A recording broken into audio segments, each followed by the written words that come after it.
கடந்த வாரம் ஜான் ஜெபராஜுடைய இந்த கைதுக்கு பிறகு அவருக்கு ஏதாவது ஒரு உதவி செய்ய வேண்டும் என்று பலர் எங்களிடத்தில் கேட்டதாலே அந்த நேராக போய் களத்திலே போய் ஆய்வு செய்து சரியாக தகவலை பதிவு செய்யணும். ஒருவேளை வேறு ஏதாவது சதி திட்டங்களால் செய்யப்பட்டிருக்கா, இதெல்லாம் இங்கிருந்து பேசி பிரயோஜனம் என்றதுக்காக சிறுபான்மை மக்கள் நல கட்சியின் சார்பாக ஒரு கலந்தாய்வு கூட்டத்தை கூட்டினோம். நான் பேசின இத்தனை பேரில் ஒருவர் கூட அவர் பாலியல் குற்றமாக இவர் செய்திருக்க வாய்ப்பில்லைன்னு சொன்னாங்க. ஒருவர் கூட சந்தேகம் இருக்கிறது கூட சொல்லலை. எனக்கு தெரிஞ்ச ஒரு 90% கிறிஸ்துவ போதகர்கள் ஜான் ஜெபராஜை ஆதரிக்கிறார்கள். ஒரு 10% கண்டிப்பாக அவருக்கு எதிர்ப்பு இருக்கிறது. அது அவர்களாம் என்ன நினைக்கிறா, அவர் முன்னால் அவர் வளர்ச்சியாக இருக்கும்போது பெரிய போதகர்களை அவர் மதிக்கவில்லை. அவர் சின்ன பசங்க மாதிரி அவர் பேசுகிறாரு, ஸ்டேஜில் ஆட்டம் போட்டார். வழக்கு விசாரணை கோர்ட்டுக்கு வரும்போது இவருக்கான ஜாமீன் கிடைக்க வாய்ப்பு இருக்குது அப்படின்னு நம்புறீங்களா? இது 2 பக்கம் தான், 50-50 தான். கிடைத்தாலும் கிடைக்கலாம், இல்லாவிட்டால் தள்ளி போகலாம். அது தள்ளி தான் போகுமே தவிர 2-3 நாள் தள்ளி போகுமே தவிர அவர் கொடுக்கவே முடியாதுன்னு சொல்ல மாட்டாங்க.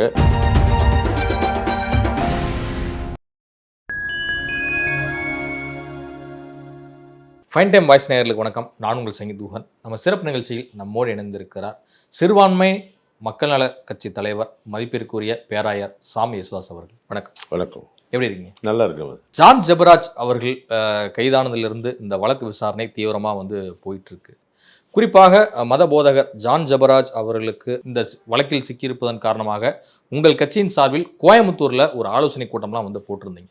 இந்த ஆலோசனை கூட்டத்தில் விவாதிக்கப்பட்டது என்ன? கடந்த வாரம் ஜான் ஜெபராஜுடைய இந்த கைதுக்கு பிறகு அவருக்கு ஏதாவது ஒரு உதவி செய்ய வேண்டும் என்று பலர் எங்களிடத்தில் கேட்டதாலே அங்கே அரசியல் சூழ்நிலை, மற்ற காரியங்கள், அவருக்கு விரோதமாய் போடுகிற அந்த கம்ப்ளைண்ட்ஸ், இதுக்கெல்லாம் காரணங்கள் என்னவாக இருக்கும் அப்படின்னு சொல்லி நாங்கள் ஒரு டிவி இன்டர்வியூவில் பேசுனது மட்டும் இல்லை, நேராக போய் களத்திலே போய் ஆய்வு செய்து சரியாக தகவலை பதிவு செய்யணும்.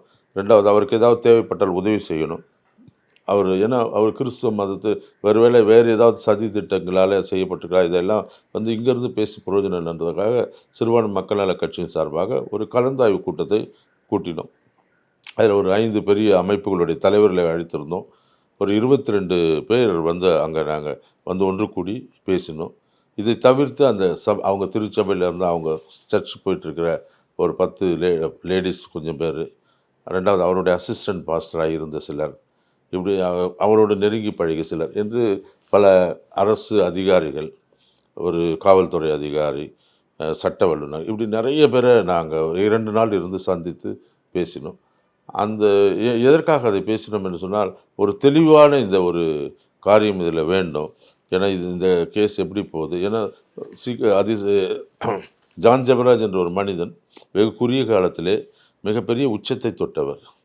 அவர் திடீர் அவருடைய வீழ்ச்சி என்பது அவரை வேண்டுமென்று பழி சொல்லி அவரை துன்பப்படுத்தி வேறு ஏதாவது செய்கிறார்களா, என்ன செய்கிறாங்க, என்ன நோக்கத்தோடு இது செய்கிறார், இதெல்லாம் கேட்கணும். அங்கே இருக்கிறவர்கிட்ட கேட்கணும். போய் மெதுவாக நாங்கள் இதை குறித்து பேசின போது தான் மிகப்பெரிய காரியங்கள் எங்களுக்கு தெரிஞ்சதாங்க. என்னென்ன காரியங்கள் நடந்தது, இவருடைய உண்மையே உங்கள் குடும்ப வாழ்க்கையில் என்ன நடந்தது, அவருக்கும் அவர் மனைவிக்கு என்ன பிரச்சனை, ஏன் இந்த வழக்கு இப்படி போடப்பட்டது என்பதெல்லாம் குறித்து தெளிவுபடுத்தினாங்க. நாங்கள் கேட்ட ஒவ்வொரு இடத்துலையும் கேட்கும்போது, ஜான் ஜெபராஜுடைய இந்த பாலியல் வழக்கை நீங்கள் எப்படி பார்க்குறீங்க, அவர் செய்திருப்பாரா அப்படியெல்லாம் சிலர்கிட்ட நாங்கள் கேள்வி வச்சோம். அவங்களுடைய சபை மக்கள்கிட்ட கேள்வி. நான் பேசின இத்தனை பேரில் ஒருவர் கூட அவர் இப்படி பாலியல் வழக்கில் இவர் ஈடுபடுவார், பாலியல் குற்றமாக இவர் செய்திருக்க வாய்ப்பில்லைன்னு சொன்னாங்க. ஒருவர் கூட சந்தேகம் இருக்கிறது கூட சொல்லலை. இவர் மற்றபடி நீங்கள் சொல்லுங்கள், அவரோட வேறு ஏதாவது பேசுங்க, அவர் கோவப்படுவார், மற்றபடி அவருக்கும் அவர் மனைவிக்கும் பிரச்சனை இருக்குது, வீட்டு பிரச்சனை, இப்படி யாரையாவது கடிந்து கொள்வார், இப்படியெல்லாம் நிறைய காரியங்கள் சொன்னாங்களே தவிர ஒருவர் கூட அவர் பாலியல் வழக்கில் சம்மந்தப்பட்டிருப்பார், அவருடைய கேரக்டர் இப்படி அப்படின்னு ஒருத்தர் கூட சொல்லலை. பின் எப்படி இது வெளியே வந்தது, ஏன் இப்படி இவரை பாலியல் வழக்கில் யார் மாட்டி விட்டது என்று பார்க்கும்போது தான் அவருடைய மனைவி, சொந்த மனைவி, இவர் டைவர்ஸ் கேஸ் போட்டுறாரு. டைவர்ஸ் கேஸ் போட்டதால் இவர் எப்படியாவது இவரிடத்தில் மறுபடியும் இழுக்க வேண்டும் என்பதற்காக அவருக்கு அசிஸ்டண்டாக இருந்த ஒரு பாஸ்டர், அந்த பாஸ்டர் ரூசே என்று ஒருவர், அவர்கிட்ட போய் அவங்க ஆலோசனை கேட்கும்போது அவர் ஒரு தவறான ஒரு ஆலோசனை சொல்கிறார். அவருக்கு என்ன ஐடியா வேணும் அவர் நினைக்கிறாருன்னு, அந்த திருச்சபை எப்படியாவது நம்ம அபகரிச்சிடணும், ஜான் ஜெபராஜ் என்பவர் இங்கேருந்து விரட்டப்பட்டால் திருச்சபை நமக்கு சொந்தமாகிடும் அப்படின்னு அவர் அதை நினைக்கிறார். அதற்காக இவங்க மனைவிக்கிட்ட வந்து தவறான ஒரு ஆலோசனை சொல்லி 2 யூடியூபர்களை அறிமுகப்படுத்தி, நீங்கள் எங்ககிட்ட தகவலெல்லாம் சொல்லுங்கள், நாங்கள் யூடியூப்பில் போட்டு அவரை மிரட்டி, நாங்கள் போடுற வீடியோக்கு அவர் பயந்து உங்ககிட்ட வந்து விழுந்துருவார், நீங்கள் அவரை மறுபடியும் சேர்த்துக்கலாம் அப்படின்ற ஒரு திட்டத்தை போட்டு, இங்கே சென்னையிலேருந்து ஒரு யூடியூபர் ஆன்லைனில் ஒரு கம்ப்ளைண்ட்டை போட சொல்லி அங்கே போட்டு இப்படியெல்லாம் ஒரு சதி திட்டத்தை தீட்டி அவரை வழக்குக்குள்ளே கொண்டு வராங்க. அப்படி கொண்டு வரும்போது அவங்கக்கிட்ட சொன்ன அவங்க தவறான ஐடியா என்னென்னா, நீங்கள் வளர்க்குற அந்த பெண்களையே வைத்து அவர் மேலே பாலியல் வழக்கு கொடுங்கன்னு சொல்கிறாங்க. அப்படி கொடுக்கப்பட்ட வழக்கு தான். ஆனால் அதில் என்ன இவருக்கு ஒரு பெரிய கடவுளுடைய கிருபையினால் இவர் தப்பிக்க வாய்ப்பு என்னன்னு சொன்னால், அந்த கொடுக்கப்பட்ட அந்த பெண் இவர் மேல் பாலியல் வழக்கு எதுவும் சொல்லாமல் அந்த இவருடைய மனைவி ரேமாவுடைய தம்பி தான் அதுக்கு முக்கியமான காரியம் சொன்னதால், நாங்கள் போய் அங்கே மீட்டிங் நடத்துகிற அன்று காலை அந்த தம்பி அவன் பேர் ஹாரிஸ்னு பேர், அவன் கைது செய்யப்படுகிறான். அவன் கைது செய்யப்பட்டு அவனை சிறைச்சாலைக்கு படுத்துகிறாங்க. அவனும் அந்த குற்றச்சாட்டுகளை உள்ளே கொண்டு வராங்க. இது இப்போது முதலாவது இது போட்டது ஃபோக்சோவாக இருந்தது. இப்போ பார்த்தா கூட்டு பாலியல் மாதிரி ஆயிடுச்சு. இப்போ 2 பேரை ஒரே கேஸில் போடுறாங்க. அப்போ ஒரு கேஸில் வந்து ஒரு ஆள் தான் போட்டால் ஃபோக்சோ, இப்போ 2வது ஆளை இதில் கொண்டு வந்து சேர்ப்பீர்கள் என்றால் அது கூட்டியல் பாலியல் மாதிரி ஆகிடும். இப்போ இது சரியாக விசாரிக்கும் போது உள்ளே பேசின சிலர் சொன்ன தகவல் எல்லாம் இந்த கேஸில் வந்து அந்த 164 அந்த 17 வயது பெண் சொன்ன தகவலின்படி அதில் ஜான் ஜபராஜ் மேல் பாலியல் வழக்கு இல்லை, அவர் மேல் வேறு சில குற்றங்கள் சொல்லப்பட்டிருக்கு. அது வந்து ஒரு பெரிய குற்றம் இல்லை. ஆகவே சரியான குற்றவாளி இப்போ பிடிக்கப்பட்டிருக்கார். இவர் சீக்கிரமே விடுதலையாக்கப்பட்டு விடுவார் என்று சொல்லப்பட்டது. இதையெல்லாம் நாங்கள் அங்கே போய் இது கலந்து பேசினதுனாலே பல சொன்ன தகவல்களை சேகரித்து மக்கள்கிட்ட சொல்லணுன்றதுக்காக தான் நாங்கள் இப்போ பேசிகிட்ருக்கோம். இதில் மிகப்பெரிய ஒரு சதி திட்டத்தை பின்னின அந்த ஆட்கள் எல்லாம், அந்த யூடியூபர்ஸ் எல்லாம் சேர்ந்து இவரை வந்து அசிங்கப்படுத்தி விட்டால் இவர் அந்த ஊரில் இருக்க மாட்டார், வெளியே போவார் அப்படின்னு. ஏன்னா இப்போ வந்து அவர் என்ன பண்ணார், இந்த தன் மனைவியை விட்டு இந்த இன்னொரு பெண்ணை அவர் திருமணம் செய்யணும்னு நிச்சயம் பண்ணி அந்த பெண்ணோடு அவர் போயிருக்கார். ஏன்னா 1.5 வருஷமாச்சு அவர் வீட்டை விட்டு வெளியே போய், 1.5 வருடமாக அந்த வீட்டில் இல்லை. வெளியே இன்னொரு பெண்ணோடு அவர் தொடர்பு கொண்டு அவரோடு இருக்கிறார், அவளை தான் திருமணம் செய்ய போகிறான்னு சொன்னோன்னா இவங்களுக்கு இன்னும் கொஞ்சம் கோபம் வந்ததால் வேகமாக அவர் திரும்பி வந்து அதே இடத்துல ஒரு சபையை ஆரம்பிக்க போவதால் இங்கு இருந்தால் நமக்கு வேறு பிரச்சனை வருன்றது நோக்கத்தில் தான் இந்த கேஸ் போடப்பட்டிருக்கிறது. இது ஒரு போலியான வழக்கு என்பதை நிரூபிக்கப்படும். ஆனால் இதற்கு முன்பாக சிலர் என்ன பண்ணுறாங்க, இதை எப்படியாவது வேறு விதத்தில் டைவெர்ட் பண்ணி இதை இன்னும் வேறு மாதிரி ஏதாவது ட்விஸ்ட் பண்ணி இந்த கேஸை இன்னும் கொஞ்சம் பெருசாக்கலாம்னு நினைக்கிறாங்க. ஆனால் நான் போய் அங்கே பார்த்து நாங்கள் விசாரித்தவரை, நாங்கள் கேட்டவரை, நாங்கள் போய் இதுக்காக தான் நாங்கள் போனோம். அங்கே ஒரு சில 7 தீர்மானங்கள்லாம் போட்டோம். ஒருவேளை அரசு இதில் வந்து விரோதமாகவோ ஏதாவது மதவாத சக்திகள், ஏன்னா ஜென்ரலாக அப்படி தான் இப்போ தோணுது. ஏன்னா இன்றைக்கி கிறிஸ்தவனுக்கு விரோதமாக பார்த்திங்கன்னா இந்த ஜான் ஜபராஜ் மட்டும் எடுங்களேன், நிறைய யூடியூப்பில் வந்து நிறைய பேர் உட்காந்து இந்துக்கள் பேசுகிறாங்க. ஜான் ஜபராஜுக்கு சம்மந்தமே, அவர் யாருன்னு சரியாக தெரியாது, என்னப்பா என்ன கிறிஸ்துவன்னே தெரியாது அவங்களுக்கு, அவங்க பேசுகிறாங்க. இவங்கெல்லாம் வந்து ஆளுக்கு ஒரு தோரணையில் பேசி இந்த வழக்கு இந்த கேஸை வந்து வேறு விதத்தில் திசை திருப்புற மாதிரி கொண்டு போகிறாங்க. அதெல்லாம் இல்லை, இது சரியான வழக்கு, அவங்க குடும்பத்திலே மனைவி போட்டப்பட்ட வழக்கு என்பதை தெரிந்து கொண்டு மக்களுக்கு சொல்ல வேண்டும் என்பதை போனோம், பார்த்தோம், தெரிந்து கொண்டோம். எங்களுடைய முடிவு என்னென்னா ஜான் ஜபராஜிலிருந்து விடுதலையாக்கப்படுவார் என்பது தான் எங்களுடைய முடிவாக இருந்தது. ஜான் ஜபராஜ் வழக்கு குறித்து கிறிஸ்துவ மத போதகர்கள் என்ன சொல்கிறார்கள், என்ன சொல்ல வர்றாங்க? ஜான் ஜபராஜ் வழக்கை பொறுத்து அங்கே இருக்கிற கிறிஸ்துவ போதகர்கள், பெரும்பாலும் கிறிஸ்துவ போதகர்களே, எனக்கு தெரிஞ்ச ஒரு 90% கிறிஸ்துவ போதகர்கள் ஜான் ஜபராஜை ஆதரிக்கிறார்கள். ஒரு 10% கண்டிப்பாக அவருக்கு எதிர்ப்பு இருக்கிறது. அது அவர்களாம் என்ன நினைக்கிறார், அவர் முன்னால் அவர் வளர்ச்சியாக இருக்கும்போது பெரிய போதகர்களை அவர் மதிக்கவில்லை, அவர் வந்து சின்ன பசங்க மாதிரி அவர் பேசுகிறாரு, ஸ்டேஜில் வந்து ஆட்டம் போட்டார், இப்படி பல ஒரு குற்றச்சாட்டுகள் அவர் மேல் வைத்ததால் அவரால் ஒற்றுக்கொள்ள முடியவில்லை. ஆனால் இப்போ காலம் போக போக இந்த கேஸோடைய வித்தியாசம் போகும்போது ஒரு தவறாக இவர் ஒரு பாதிக்கப்படுகிறாரோ என்ற நோக்கில் வரும்போது பாஸ்டர்ஸ் எல்லாம் நல்லா சப்போர்ட் பண்ணுறாங்க. இன்றைக்கி வந்து பார்த்திங்கன்னா தமிழ்நாட்டில் இருக்கிற பெரிய பாஸ்டர்ஸ் கூட அவருக்காக ஜெபம் பண்ணுறாங்க. அவர் கூட அவரை என்கிட்ட தொடர்பு தொலைபேசியில் பேசுகிறாங்க. எப்படியாவது அவர் ஒரு நிரபராதி தண்டிக்கப்படக்கூடாது என்ற தோணையில் பேசுகிறாங்க. ஆரம்பத்தில் அவர்களுக்கு இருந்த கோபம் கூட மெதுவாக தணிஞ்சிச்சு. அதாவது இப்போ இருக்கிற சூழ்நிலையில் தமிழ்நாட்டில் கிறிஸ்தவர்கள் மேல் வீணாக பழி செய்து அவங்க கிறிஸ்துவத்தை அச்சுறுத்துகிறார்களோ என்ற ஒரு சூழ்நிலை வரும்போது இன்னையெல்லாம் பாஸ்டர்ஸ்க்கெல்லாம் இப்போ ஒரு ஒற்றுமை வருகிறது. எப்படி நம்ம வந்து நம்ம ஆட்கள் தவறு செய்யாத போது இது மாதிரி சமுதாயத்தில் போய் டிவியில், ஏன்னா இந்த அளவுக்கு வந்து ஒரு ஆளை கேவலப்படுத்த முடியாது, அந்த அளவுக்கு இது கேவலப்படுத்தப்பட்டிருக்கிறது. அதால் அதை எப்படியாவது விடுதலை ஆக்கணும், அவரை எப்படியாவது வெளியே கொண்டு வரணுன்ற நோக்கில் எல்லாருமே வந்து அதுக்கு சப்போர்ட் தான் பண்ணுறாங்களே தவிர எதிர்ப்பு ஒன்றும் பெரிதாக பாஸ்டர்கள் இடத்தில் இல்லை. ஒரு ஆதரவு குரல் இருக்கிற அவங்களுக்காக நிறைய பேர் ஜெபம் பண்ணுறாங்க, நிறைய பேர் அவர் வெளிவரணும் விரும்புகிறாங்க. ஜான் ஜெபராஜ் அவருடைய உறவினர் வந்து ஜான் ஜெபராஜ் கைதுக்கு பிறகு கைது செய்யப்பட்டார். இதனுடைய பின் என்ன, அவருக்கும் இந்த வழக்கிற்கும் என்ன தொடர்பு? பெரும்பாலும் அவருடைய அந்த சகோதரி ஜான் ஜெபராஜுடைய மனைவி அவர் தம்பியை அவரோட அசிஸ்டன்ட் பாஸ்டராக அந்த சர்ச்சில் வச்சுக்க சொல்லி ஜான் ஜெபராஜுக்கு எப்போ ப்ரெஷர் கொடுத்துட்டே இருக்காங்க. இவருக்கு வந்து தனிப்பட்ட முறையில் அவனுடைய பழக்க வழக்கங்கள், அவனுடைய காரியங்கள் பிடிக்கிறதில் இவர் வேணான்னு ஒதுக்குறாரு. ஆனால் தன் மனைவியுடைய நிர்பந்தத்தினாலே அவனை தொடர்ந்து அங்கே வைக்கிறாரு. பட் அவன் தான் வந்து பல காரியங்களை செய்திருக்கான். அதில் வந்து முக்கியமான காரியம் என்னன்னு சொன்னால், ஒரு வீட்டில் ஒரு முறை 50,000 ரூபாய் திருடு போயிருக்கிறது. அதை குறித்து விசாரிக்கும் போது காவல்துறைக்கு போகிறாங்க இவங்க. காவல்துறை எல்லாம் பேசி எல்லாம் முடிச்சு போய் கடைசியில் கண்டுபிடிக்கும் போது தன் மைத்துனன் தான் அது திருடினான் என்று கண்டுபிடிக்கப்படுது. அப்போ ஜான் ஜெபராஜ் ரொம்ப மனசுக்குள்ளே உளைச்சல் ஆகி, நம்ம வீட்டில் இருக்கிறவனே இப்படி இருக்கானே அப்படின்றதால விட்டு விட்டு வர வேண்டிய சூழ்நிலை ஏற்பட்டுச்சு. அதை போய் காவல்துறையில் போய் என்ன மைத்துனை போய் என்ன செய்ய முடியும் அப்படின்ற சூழ்நிலையில் அவர் வந்து அவனை வெறுக்கிறார்.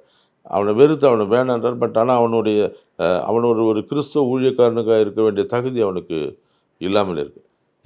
இதை தான் வந்து பார்த்திங்கன்னா அவர் மனது உடைவதற்கு காரணம், மனம் வெறுக்கிறதுக்கு காரணம் குடும்ப வாழ்க்கையில் என்ன, மனைவி இப்படி தவறான ஒரு தம்பியை இவ்வளோ ப்ரெஷர் கொடுக்குறாளே, அவனை எப்படி இவனை வந்து இது பண்ணுறதுன்னு.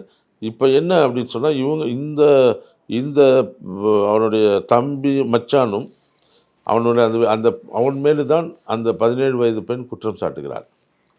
அப்போ அந்த 17 வயது பெண் இவன் மேல் குற்றம் சாட்டு தான் கைது பண்ணுறாங்க. ஏன்னா இல்லைன்னா கைது பண்ண மாட்டாங்க இவனை. அப்போ அவர் சொன்ன அந்த ஸ்டேட்மெண்ட்டில் இவன் என்ன தவறு செய்தான் என்றதை அங்கே போய் தான் பார்க்கணும். ஏன்னா இது வரைக்கும் யாருக்கு தெரியாது, வெளியே தெரியாது. ஒரு 25ஆம் தேதி வந்து இது மறுபடியும் நீதிமன்றத்துக்கு மறுபடியும் ஜாமீன் மனு வருகிறது. அது வரும்போது தான் இதோடைய தகவல்கள், ஏன்னா அவங்க யாரும் இது வரைக்கும் போக்சோவில் வந்து முன்னால் எதையும் தகவல் எல்லாம் யாரும் பதிவு பண்ண மாட்டாங்க, சொல்ல மாட்டாங்க. அப்பொழுது தான் தெரியும். ஆனால் ஒன்று காவல்துறை இவனை கைது செய்கிறது என்று சொன்னாலே கண்டிப்பாக இதில் வந்து ஏதோ காரணம் இருக்கிறது என்று தெரியும். ஏன்னா இல்லாவிட்டால் இவனை கைது செய்ய மாட்டாங்க. ரெண்டாவது வந்து இந்த சதி தீட்டப்பட்டு இவரை சிறையில் அனுப்புறதுக்கான காரியத்தில் ஏதாவது ஈடுபட்டாங்களா, இல்லை ஒருவேளை அந்த பெண்ணை த்ரெட்டன் பண்ணி ஒருவேளை நீ இப்படி கம்ப்ளைண்ட் கொடு என்று அச்சுறுத்தி ஏதாவது செய்தாரா, எதுக்காக அவர் கைது பண்ணப்பட்டார்னு தெரியல. பாலியலுக்கு தான் கைது பண்ணப்பட்டாரா, இல்லை அந்த பெண்ணை அச்சுறுத்தி அவர் தான் பயமுறுத்தி கொண்டு வந்து கம்ப்ளைண்ட் தெரியாது. ஆனால் இவர் கைது செய்யப்பட்டிருக்கிறார். ஆனால் அதால் தான் இந்த கேஸ் வந்து ஜான் ஜெபராஜுக்கு ஒரு சாதகமாகவே அது முடியும் என்று நம்புகிறதுக்கு இது ஒரு பெரிய காரணமாக இருக்கிறது. வழக்கு விசாரணை வந்து கோர்ட்டுக்கு வரும்போது இவருக்கான ஜாமீன் கிடைக்க வாய்ப்பு இருக்குது அப்படின்னு நம்புறீங்களா? அப்போ பொதுவாக நான் ஒரு சட்டம் படித்தவன், சட்டத்துறையில் இருந்து பல பிரச்சனைகளை பார்க்கணும் என்று சொல்கிறபடியில் ஜென்ரலாக அப்படியே பார்த்தோம்னா, இது மாதிரி பெரிய வழக்குகள் வரும்போது எடுத்த உடனே முதல் முறையாக யாருக்குமே வந்து ஜாமீன் தந்ததில்லை. பெரும்பாலும் கோர்ட்டுகளிலே முதல் முறை ஜாமீனை மறுப்பார்கள். ஒரு முறை அதை தள்ளி விட்டுட்டு தான், ஏன்னா அந்த அரசு பிபி என்று சொல்லுகிற பப்ளிக் ப்ராசிக்யூட்டர் ஸ்ட்ராங்காக எதிர்ப்பார்கள். சில நீதிபதிகள் முதல் முறை தள்ளிவிட்டு அடுத்து ஒரு 2-3 நாள் பொறுத்து செகண்ட் ரிவ்யூவில் தான் இரண்டாவது பெட்டிஷன் போடும்போது தான் ஜென்ரலாக தருவாங்க. அதுதான் நடைமுறை. அதனால் முதல் முறை இவர்கள் கொடுப்பார்கள் என்று நான் நம்பலை. ஆனால் சில நேரத்திலே வந்து என்னென்ன எல்லாம் ஜெபம் பண்ணுறாங்க, கடவுளுடைய ஏதாவது அற்புதம் செய்தால் ஒழிய எதுவும் நடக்காதுன்னு. அந்த முறையிலே இவருக்கு ஒரு வாய்ப்பு இருக்கலாம். ஒருவேளை அந்த நீதிபதி இது ஏன்னா யாருக்கும் அந்த வாய்ப்பு இருக்காது, அது படிக்கிறதுக்கு, அந்த கேஸ் ஃபுல்லாக பார்க்குறதுக்கு நீதிபதிக்கு அந்த வாய்ப்பு இருக்கிறது, இந்த கேஸை ஃபுல்லாக பார்க்குறதுக்கு. அப்படி ஒரு வேளை பார்த்து இவர் மேலே எந்த மாதிரி குற்றம் இல்லை, இவர் வந்து குற்றவாளியாக இங்கு கண்டிப்பாக இவர் பலவந்தப்படுத்தி இங்கே சேர்க்கப்பட்டிருக்கிறார், வீணாக பழி சுமத்தப்பட்டு தான் இவர் சிறையில் இருக்கிறார்னும் போது அவங்க கண்டிப்பாக பெயில் அவங்களுக்கு கொடுக்க அதிகாரம் இருக்கிறது. ஆகவே இது 2 பக்கம் தான், 50-50 தான். வந்தால் கிடைத்தாலும் கிடைக்கலாம், இல்லாவிட்டால் தள்ளி போகலாம். அது தள்ளி தான் போகுமே தவிர 2-3 நாள் தள்ளி போகுமே தவிர அவர் கொடுக்கவே முடியாதுன்னுலாம் சொல்ல மாட்டாங்க. ஏன்னால் அதற்கான வாய்ப்புகள் இருக்கிறது. இதுக்குள்ளே நடுவில் ஒருவேளை போலீஸ் இவரை எடுத்து கஸ்டடி எடுத்து, ஏன்னா இது வரைக்கும் அவங்க விசாரிக்க எதுவும் தொடங்கலை, ஏன்னா தொடங்கியிருக்கணும். ஏன் தொடங்கலைன்னா ஒருவேளை இவங்களுக்கு அந்த விசாரணை போதும் என்று நினைக்கிறார்கள். சில நேரத்தில் நினைப்பாங்க இது போதும், இதில் இருக்கிறதே போதும் அப்படின்னு கூட நினைப்பாங்க. இல்லை ஜாமீனுக்கு அப்ளை பண்ண பிறகு கூட அவங்க திருப்பி கேட்பாங்க. இந்த கேஸை பொறுத்த மட்டும் ஜான் ஜெபராஜ் என்ற மனிதன் பிரபலமான ஒரு கிறிஸ்துவ ஊழியக்காரனாக இருக்கிறதால இவருடைய கேஸ் வந்து ரொம்ப நிதானித்து தான் இவங்க எல்லாமே ஆராய்வாங்க. அப்படி வருகிற பட்சத்தில் 25ஆம் தேதி என்பது கிடைக்கிறதுக்கு 50% வாய்ப்பு இருக்கிறது. அதுக்கு உள்ளாத வேறு யாரும் அதை டிஸ்டர்ப் பண்ணாது இருந்தாங்கன்னா, யாரும் டிஸ்டர்ப் பண்ணி வேறு எதுவும் பிரச்சனை, ஏன்னா இதுக்குள்ளே இன்னும் சிலரை எல்லாம் நான் ஒரு கமிஷனருக்கு ஒரு அப்பீல் வச்சுருக்கேன். நான் என்ன அப்பீல் வச்சேன்னா, இந்த கேஸில் வந்து சம்மந்தப்பட்டதால் அந்த ரூசோ என்பவர் அசிஸ்டன்ட் பாஸ்டராக இருந்திருக்காரு. அவர் தான் சர்ச்சு, அவரது பிரச்சனை பல விஷயங்கள் அது இதோட தொடர்பு கொண்டவராக இருக்கார், இவங்க மனைவியோட தொடர்பு கொண்டவராக இருக்கார். அவரையும் இந்த கேஸில் ஒரு ஆளை சேர்க்கணும். சேர்த்து விசாரித்தால்தான் அது இன்னும் கேட்டிங்கன்னா இந்த 2 யூடியூபர்ஸ் தான் முதல்ல இவங்க போடுறாங்க இது மாதிரி காரியங்கள். இவங்களெல்லாம் கூட கூப்பிட்டு விசாரிக்கலாம். விசாரித்தால் இந்த கேஸோடைய முழு தகவல் தெரியும். ஏன்னா சும்மா பொத்தாம் பக்கில் இவங்க ஏதாவது போட்டு இவ்வளோ பெரிய ஒரு கேவலத்தை ஒரு மனுஷனை உருவாக்கியிருக்காங்கன்னா, உண்மைத்தன்மை தெரிய வேண்டும் என்றால் இவர்கள் 3 பேரையும் அந்த வழக்கில் சேர்க்கணும். ஏன்னா ஆல்ரெடி போலீஸ் விசாரணையில் அவங்க மாமனாரை கூட சேர்ப்பதாக சொல்லப்பட்டிருக்கிறது. அப்படி இவங்க 2 பேரையும், இந்த 2 யூடியூபரையும் கண்டிப்பாக அதில் சேர்த்து, அவர் அந்த அசிஸ்டன்ட் பார்ட்னர் ரூசோவையும் சேர்த்து இவர்களெல்லாம் கஸ்டடி எடுத்து விசாரித்தால் முழு உண்மை தெரியும். அப்போ இவருக்கு அது இன்னும் கொஞ்சம் சாதகமாக முடியும் என்று நான் நம்புகிறேன். போக்சோ வழக்கில் தான் வந்து கைதாக இருக்கிறார். அப்படி பார்க்கும்போது இவர் மீதான அந்த விசாரணை வந்து எப்போது முடிவுக்கு வரும்? அதான் போக்சோ இல்லை என்று இப்போ தெரிஞ்சிச்சுன்னா, இப்போ இது போக்சோ இவங்க சொல்லப்படும் போது போக்சோ போடும்போது அவங்க போக்சோன்னும் போது என்ன சொல்லியிருப்பாங்க, அதில் ஃபஸ்ட்டு சொல்லும்போது ஒருவர் என்னை இது மாதிரி செய்துட்டார், யார் அவர் அப்படின்னு சொல்லும்போது இவங்க 2 பேர் பேரை சொல்கிறாரு. இவங்கன்னா ஒரு 5 பேர் பேர் சொல்லுவாங்க, இல்லை 2 பேர் பேர், இல்லை ஒருத்தர் தான். போக்சோன்னும் போது தனிப்பட்ட ஒரு ஆள் பேர் தான் சொல்லணும். ஆனால் தனிப்பட்ட போக்சோவில் ஒரு ஆள் பேரை சொல்லி 2 பேர் கைது பண்ணுறாங்கன்னும் போது அங்கே ஒரு பிரச்சனை. போக்சோன்ற கேஸில் ஒரு ஆள் தான் அப்படின்னு 2 பேர்னா வந்து அது வந்து கூட்டு பாலியல் மாதிரி ஆகிடும். அது போக்சோக்குள்ளே வருமா அப்படின்றது வந்து பார்த்திங்கன்னா, 2 பேரும் சேர்ந்து இவங்களுக்கு போக்சோ குற்றத்துக்கான தண்டனை இவங்களுக்கு கொடுப்பாங்களா, இவங்க 2 பேரும் அதை செய்தார்களா, இதெல்லாம் வழக்கு வந்து விசாரணைக்கு வரும்போது தான் தெரியும். இல்லை இவங்களுடைய ஸ்டேட்மெண்ட், போலீஸ் இவங்ககிட்ட என்ன ஸ்டேட்மெண்ட் வாங்கினது, இவங்க என்ன சொல்லியிருக்காங்க அப்படின்னு தெரிஞ்சால் தான் அதுக்கு வந்து நிதர்சனமான உண்மை தெரியும். அது வரைக்கும் தெரியாது. ஆனால் இப்போ வரைக்கும் அது வந்து அந்த சப்ஜெக்ட் வந்து போக்சோ என்ற முறையில் தான் இவர் கைது செய்யப்பட்டிருக்கிறார். ஆனால் இவர் போக்சோவுக்கு எலிஜிபிலிட்டி இல்லாத கோர்ட்டில் எடுத்துகிட்டு போய் இவரை போக்சோன்னு பதிவு செய்ய முடியாது. அப்போ ஜட்ஜு கேட்பாங்க இல்லை, எப்போ இந்த வழக்கு நீங்கள் எழுதியிருக்கீங்க, இப்போ ஏன்னா இப்போ கண்டிப்பாக இவங்க ஜாமீனுக்கு போகும்போது இவருடைய அந்த சார்ஜ் ஷீட் அங்கே போடணும். அவங்க போட்டு அவங்க சார்ஜ் ஷீட்டில் காட்டணும் என்ன இவர் குற்றம் செய்தார், இவர் என்ன குற்றம் செய்தார்னு காமிச்சா தான் அவங்களுடைய குற்றத்துக்கு அந்த இவங்க கேட்குற அந்த முன் ஜாமீன் வந்து சரியானதா இல்லையான்னு நீதிமன்றம் சரி. அப்போ இவங்க 2 பேரும் வந்து போடும்போது அன்று தெரிஞ்சிடும்ல இவருக்கு வந்து என்ன, அந்த 25ஆம் தேதி இவர் என்ன குற்றம் செய்தார் என்று தெரிஞ்சிடும். இவர் குற்றமாக அந்த சாட்டப்பட்டாரா, இல்லை சும்மா போட்டாங்களா, இல்லை எது தவறுதலாக இன்னொரு மனிதனுக்கு பதில் இவர் போட்டாரா, எல்லா விடையும் அந்த 25ஆம் தேதி தெரிஞ்சிடும். அந்த 25ஆம் தேதி அந்த கோர்ட்டுக்கு வரும்போது, அந்த மனு விசாரிக்கப்படும் போது இது முழு தெரிஞ்சிடும். ஆனால் நாங்கள் விசுவாசிக்கிறோம், நம்புகிறோம், ஜெபிக்கிறோம், அவர் அன்று விடுதலையாக்கப்பட வேண்டும், அவருக்கு அது ஜாமீன் கிடைக்கணும்னு நாங்கள் நம்புகிறோம். இவரே உங்கள் பல்வேறு கதை உங்களுக்கு நன்றி. நன்றி, வணக்கம்.